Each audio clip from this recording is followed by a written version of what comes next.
Welcome to Great Question. I'm your host, Alex Fleming, spellcaster, podcaster, game designer, and today we're going to talk about tarot and games. I'm getting close to finishing Ultimate Dungeon Cleaner, the cleaning adventure game I'm working on for Mac and PC, and I'm leaving a lot of time for bugs and issues around release, but things are shaping up from the main construction of the game into the polishing of the overall game experience and tweaking existing levels and adding new levels right now. And it is really exciting to be at this stage of development. All the games that I have worked on in the past, I've not really spent much time in this section because I'm usually rushing to get them out just to show the concept, just to show people what I've got. And I just tend to not polish things a lot when I am doing them for fun. But I want to charge money for this game. I want to make sure that it's an experience that everyone has that's positive and fun and not frustrating. I actually just got an email from a user experience tester that they finished a usability test for a video. I'll make sure to have information about that, since I know if you're listening to this right now, you probably care. You probably are curious. I'm very nervous. Not a lot of people outside of my close group of game testers have seen the game. This will be the first sort of public video outside of the trailer that I made for it, and it's exciting and terrifying. So Ultimate Dungeon Cleaner beta version 13 is coming out next week. Version 13 of the beta, and I have a ton of new features to announce. Very excited to be doing that today. So we've got the auto compass, we've got support for an alternate keyboard control scheme, new custom particle effects, new art, including these animations on the custom particle effects.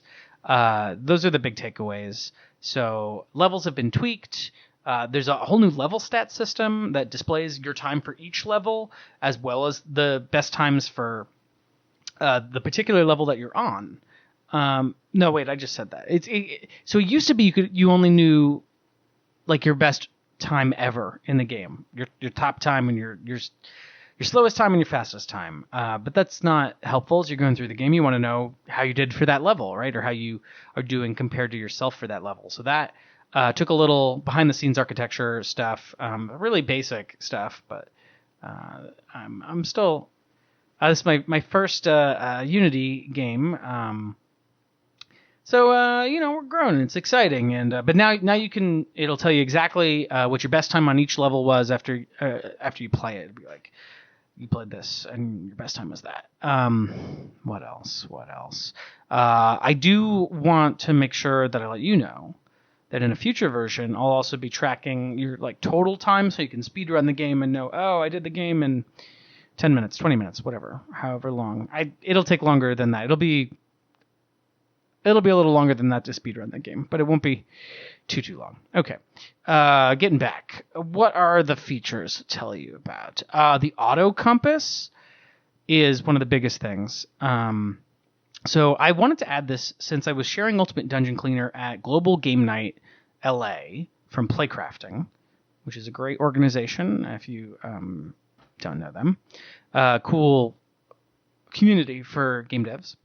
And someone asked me about the game if there was any way for you to know where you needed to go to clean up, or if you just had to just search for it. And I talked a lot about my initial design of the game, and I just got an email. I think that's about Ultimate Dungeon Cleaner.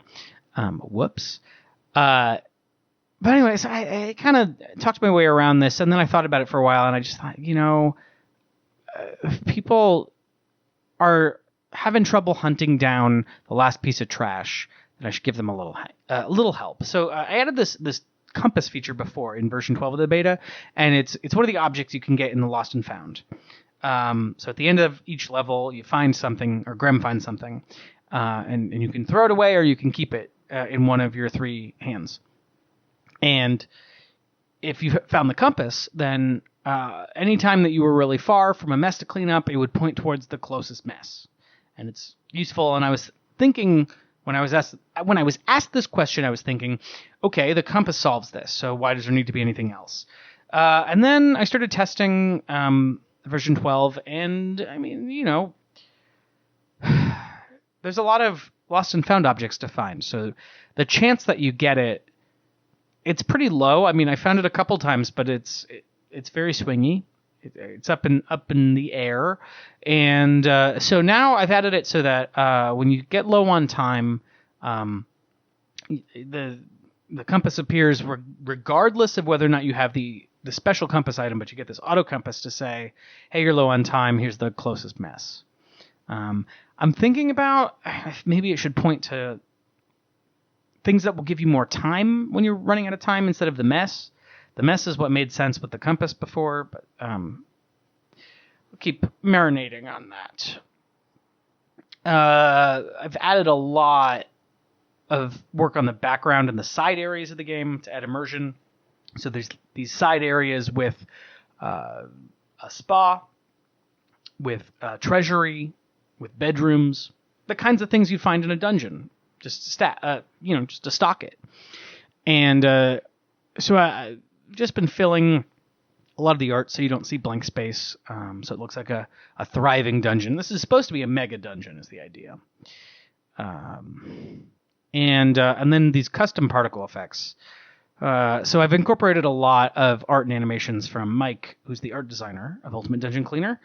And so when Graham cleans up a mess, I had this particle effect that would appear. It's a little dust cloud, and then a shine that would appear after the dust cloud to make the cleaning satisfying, because I have it very abstracted. It's just you hit a button and you clean. It's like in Grand Theft Auto when you hit the Y button and you steal a car, and that's all there is to it. There's nothing more to it than that. And so this is one of the first things I added when I was taking Unity classes and making this game as a student project. And then Mike created this amazing purple splat effect. And so now all the messes like explode into nothingness as the splat visually as they're cleaned up, and it's very cool. It pops a lot, so that's neat. And then I'm working the bugs out for an alternate control scheme, so you can have both the arrow keys and WASD controlling Graham. If you don't play a lot of games on your computer, you may not know what WASD is. It's just those keys on your keyboard. They're often used as up, down, left, right if you're playing a bunch of different games. And I've been playing a lot of 2D games on my computer with my keyboard, and I've noticed I've been playing these like 2D platformer games. I tend to switch off like which hand of mine is the movement hand and which one is controlling my attacks. Or whatever, because one will get a little tired, and it's nice to be able to alternate. So it's not finished, but it should be for version 13 that there'll be not only your main setup, but alternate keys for every key. And speaking of input, I'm really excited also to say that I ordered a game controller. It's an old Xbox One controller, wired one, but friends have been telling me that's the best controller to just plug into my computer to be able to work. So I'm psyched to play Dead Cells with a controller because my hands have been getting tired, and I'm psyched to be able to test Ultimate Dungeon Cleaner with that gamepad and make sure that I can support it. That's definitely a big goal of mine. But yeah, so I have been playing a lot of Dead Cells, or at least I was before I ordered the controller, and then I've just been kind of waiting because I'm hoping the experience will be better. And it's a very precise game. It's the kind of game where you can parry an attack with your shield if you press a button at just the right moment, and it really rewards you for getting the timing right, as opposed to pressing it a little early. Or if you time your attacks out so that the enemy gets hit by your second attack, the second they're done being stunned by your first attack, you can kind of lock an enemy in place. And so the game really rewards this precision, and I think it would be so much better with a gamepad. And then since I ordered my controller, I've been playing a lot of Civilization 5, and D&D. These are very much comfort foods to me of games, or comfort games, I should just say. I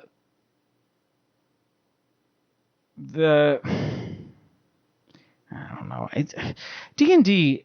So I'm creating.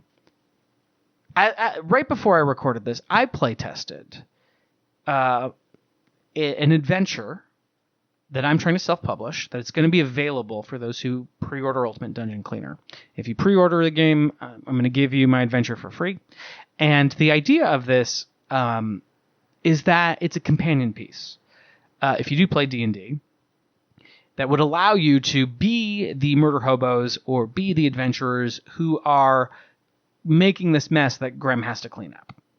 And I'm really happy with how the playtest went. I've got a couple of cool things that I'm trying to try with this, and obviously there's a lot that I need to fix. It's the first time that I've tested any of this particular adventure. It's interesting. I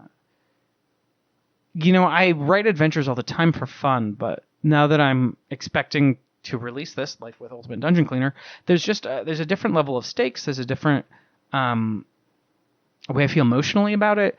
I got some good feedback on the art. I'm doing a lot of the art by hand, or with like an artificial watercolor marker setup on my touchscreen. So I'm doing a lot of original art, original maps.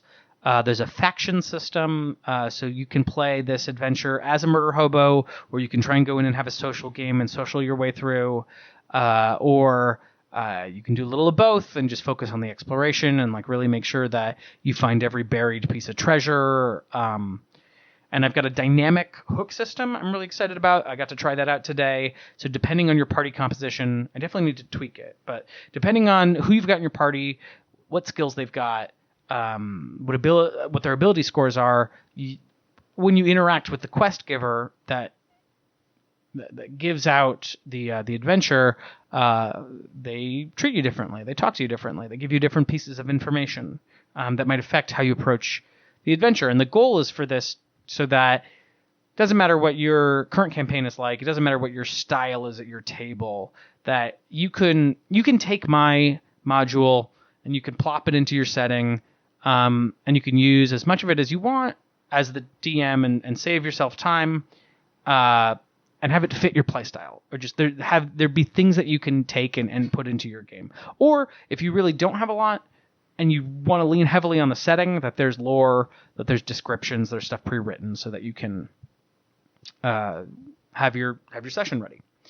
And it's really interesting because I haven't just so I play tested this, but I've also just been playing more D&D as a player, and I realized that I have more experience as a DM than I have as a player, and I actually feel more comfortable as a DM in some ways. It's very strange.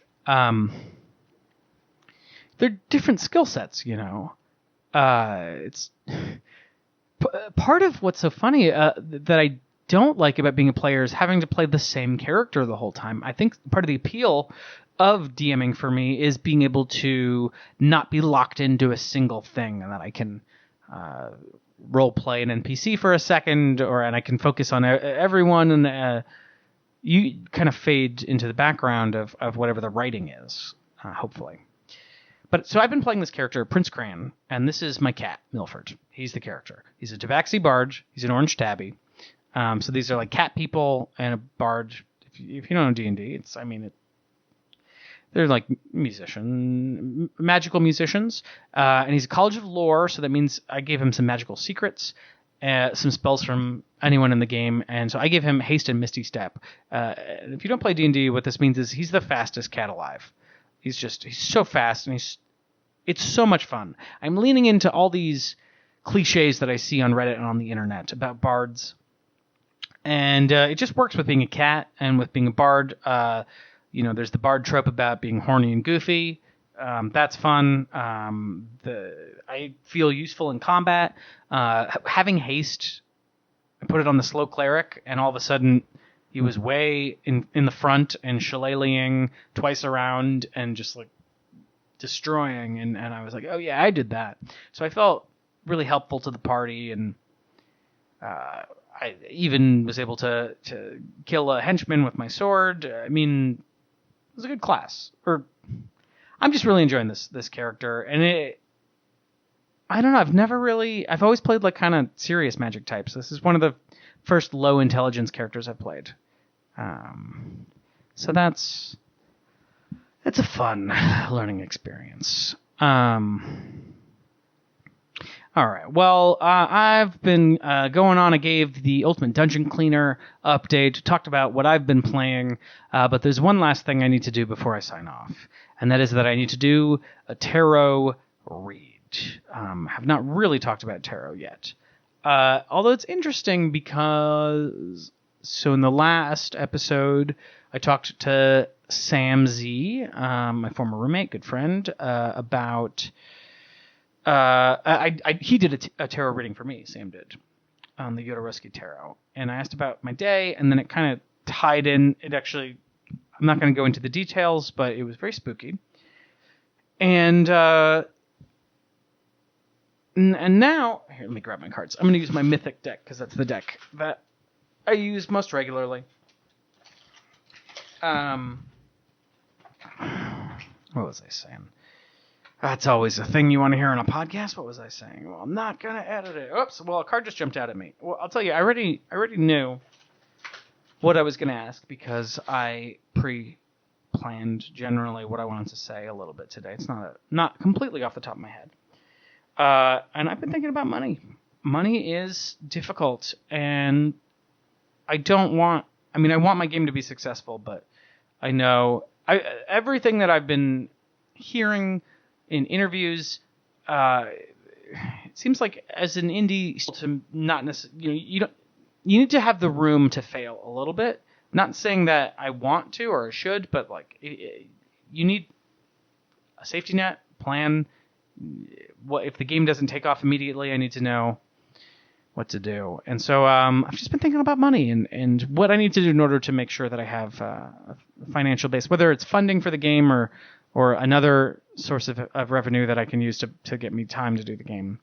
But a card jumped out of the deck while I was shuffling it. So I'm going to reach down and grab it.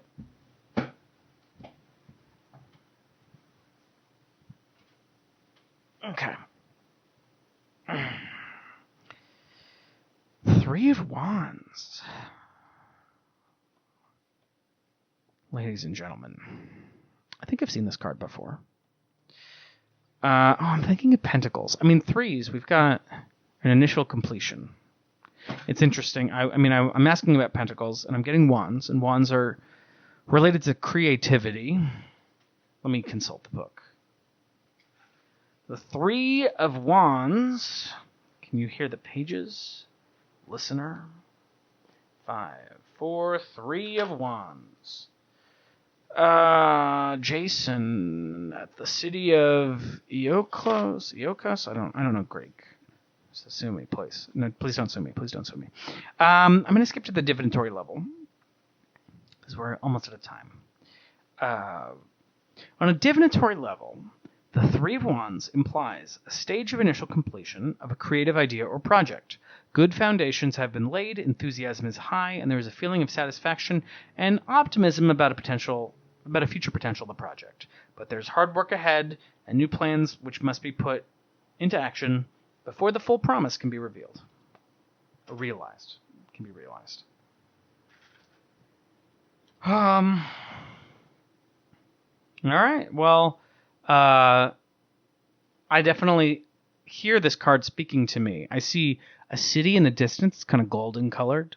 There's a man in purple holding a crown to another man handing him 3 wands. And it just, from what I gathered from that text and from looking at this man being handed a crown in exchange for burning fires of creative energy, I mean, that's what I want to hear, that my work will actually be able to pay off the things that I do creatively because I want to. Because I do this podcast for you, for the listener, because I want to talk to you about what's going on in my brain. And I want to thank you for listening. Please stay tuned to find out about what's going on with Ultimate Dungeon Cleaner. I have a really exciting interview coming up next week, and we're going to get political. We're going to have a neat tarot deck reading. I believe we use the dog tarot deck, so it's going to be fun, a little goofy, a little serious and sobering, a little comforting. Hope it should be a little comforting. Wow. Well, I'm gonna just focus on my creative work then. If that's the focus, then I'll worry about the pentacles when that happens. Thank you so much for listening. I've been Alex Fleming, and we'll see you next time. I'll see you next time. I'm we. Goodbye.